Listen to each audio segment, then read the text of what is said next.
মাকে হসপিটালে নিয়ে গেল, তো আমি ভাবলাম ঠিক হয়ে মা বাড়িতে আসবে, কিন্তু মা ঠিক হয়ে আর বাড়িতে আসলো না।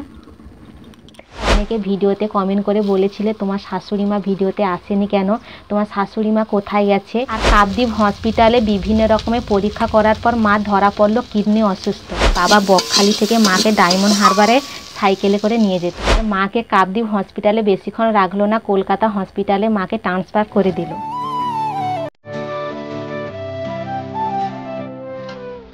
নমস্কার বন্ধুরা, তোমরা সবাই কেমন আছো? কমলা ব্লকে আরও একটা নতুন পর্বে তোমাদের সবাইকে স্বাগত জানাই। আর বন্ধুরা, আজকের আমি দুপুরে রান্না করছি পটল ভাজার মাছের ঝাল। আর তোমরা অনেকে ভিডিওতে কমেন্ট করে বলেছিলে তোমার শাশুড়ি মা ভিডিওতে আসেনি কেন, তোমার শাশুড়ি মা কোথায় গেছে। শাশুড়ি মাকে নিয়ে তোমাদের সব কিছু কথাগুলো বলবো, তো তোমরা ভিডিওটি লাস্ট অবধি দেখতে থাকো, তাহলে তোমরা সব কিছু বুঝতে পারবে। আর আমি রান্না করব, তার সাথে শাশুড়ি মায়ের কথাগুলো আমি তোমাদের সব কিছু শেয়ার করব, তো তোমরা ভিডিওটি লাস্ট অবধি দেখতে থাকো। বন্ধুরা, আমাদের বাড়িতে মোট 4 জন ছিলাম, আমি, তোমাদের দাদা ভাই, বাবা আর শাশুড়ি মা। আমার যখন বিয়ে হয়নি এই বাড়িতে 3 জন ছিল, শাশুড়ি মা, বাবা, তোমাদের দাদা ভাই। আর আমার যখন বিয়ে হয়নি তখন শাশুড়ি মা ভালো ছিল, আর শাশুড়ি মা হঠাৎ অসুখের পর আমার বিয়ে হলো। আর শাশুড়ি মা যখন অসুস্থ হলো, বাবা তখন দারিনগর হসপিটালে নিয়ে গেল। হসপিটালে কিছু ওষুধ দিয়ে মাকে ছেড়ে দিয়েছিল।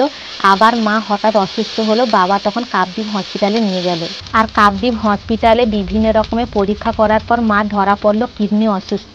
মা যখন কিডনি অসুস্থ ধরা পড়লো, বাবা তখন মাকে কিছু বলেনি, কারণ মার খুব মন খারাপ করবে, সেই জন্য মাকে কাকদ্বীপ হসপিটালে বেশিক্ষণ রাখলো না, কলকাতা হসপিটালে মাকে ট্রান্সফার করে দিল।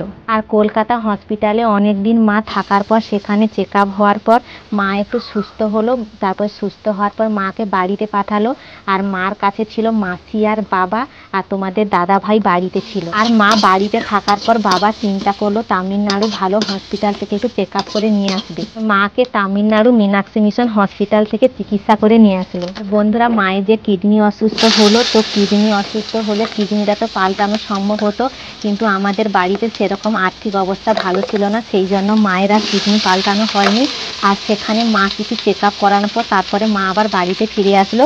আর তারপরে কিছুদিনের পর আমাদের বিয়ে হলো। আর বন্ধুরা, মা তো রান্না বান্না করতে পারতো না, তোমাদের দাদাভাই সব রান্না বান্না করতো।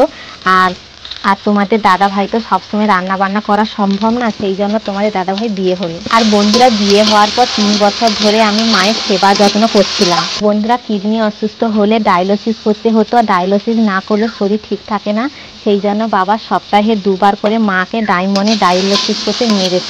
আর বন্ধুরা, তোমরা তো জানো যে সামনে একটা লকডাউন ছিল আর বড় একটা ঝড় ছিল, সেই জন্য রাস্তাতে গাড়ি ঘোড়া তেমন একটা চলতো না। বাবা বকখালি থেকে মাকে ডায়মন্ড হারবারে সাইকেলে করে নিয়ে যেত। বাবা অনেক মায়ের জন্য কষ্ট করতো, আর আমি এদিকে বাড়িতে রান্না বান্না করে রাখতাম, মা আরও আসলে খাবে। বন্ধুরা, এইভাবে 3 বছর চললো। আর হঠাৎ একদিন রাত্রে মায়ের শরীর খুবই অসুস্থ হলো। মাকে হসপিটালে নিয়ে যাওয়ার জন্য তোমাদের দাদা ভাই আর বাবা গাড়িকে ফোন করলো, কিন্তু গাড়ি আসতে আসতে সকাল হয়ে গেল। তো গাড়ি আসার পর মাকে ডায়মন্ড হসপিটালে বাবা তোমার দাদাভাই নিয়ে গেল। মাকে হসপিটালে নিয়ে গেল, তো আমি ভাবলাম ঠিক হয়ে মা বাড়িতে আসবে, কিন্তু মা ঠিক হয়ে আর বাড়িতে আসলো না। আর বন্ধুরা, হসপিটালে নিয়ে যাওয়ার পর বাবা শসা আর পরোটা কিনে দিল, মা সেগুলো কিছু কিছু খেলো। তারপরে মায়ের হঠাৎ হার্ট অ্যাটাক চলে আসলো। মা কিডনি অসুস্থের পর 6 বছর ছিল, আমার বিয়ের আগে 3 বছর, বিয়ের পর 3 বছর। আর বন্ধুরা, এই জন্য শাশুড়ি মা ভিডিওতে আসতে পারেনি, আর তোমরা যারা জানো না তোমাদের জন্য এই ভিডিওটা ছিল।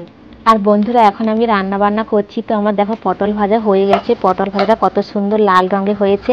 আর এখানে আমি মাছ সঙ্গে রেখেছি, আর এখন আমার মাছের ঝালটা হচ্ছে। আর বন্ধুরা, শাশুড়ি মা যখন ছিল তখন আমাদের বাড়িতে কম তেল মশলায় রান্না হতো, কারণ তখন ডাক্তার বলেছিল মাকে কম তেল মশলায় রান্না করে খেতে হবে, সেই জন্য সেখান থেকে আমি কম তেল মশলায় রান্না করে করে প্র্যাকটিস হয়ে গেছি।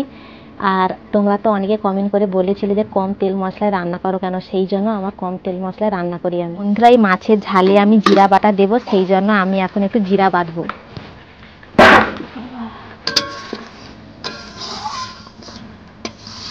যতদিন লঙ্কা কম তত বেশি।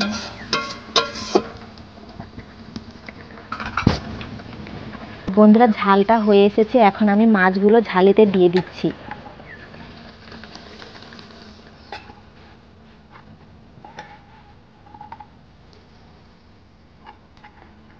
আর এই মাছগুলো দেবো না, এগুলো সন্ধ্যাবেলা রান্না করব, তাই এই মাছগুলো এখন আমি রেখে দেবো।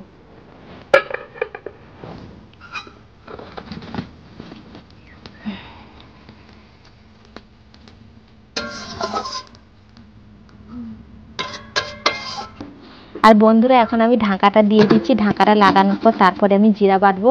চলো এখন আমি জিরাটা এখন বেটে নিই। আর বন্ধুরা জিরা বাটবো, এই যে আমাদের ছোট শিলপুতা, তো আগে থেকে শিলপুতাটা আমি ধুয়ে রেখেছি, এখন আমি জিরা বাটবো।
আর বন্ধুরা আমার জিরা বাটা হয়ে গেছে, জিরাটা এখন আমি বাটিতে উঠিয়ে নিচ্ছি। আর ওদিকে আমার মাছের ঝালটা হচ্ছে, তো এসো দেখি মাছের ঝালটা কতটা হয়েছে। মাছের ঝালটা হয়ে গেলে আমি জিরা বাটাটা দিয়ে দেব। আর এখন আমি ঢাকাটা খুলে দেখছি ঝোলটা কতদূর হয়েছে।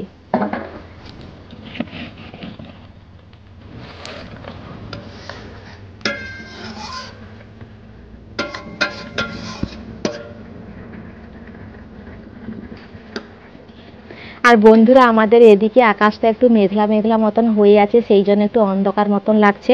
আর মাছের ঝালটা আমার হয়ে গেছে, এখন আমি জিরা বাটাটা দিয়ে দিচ্ছি।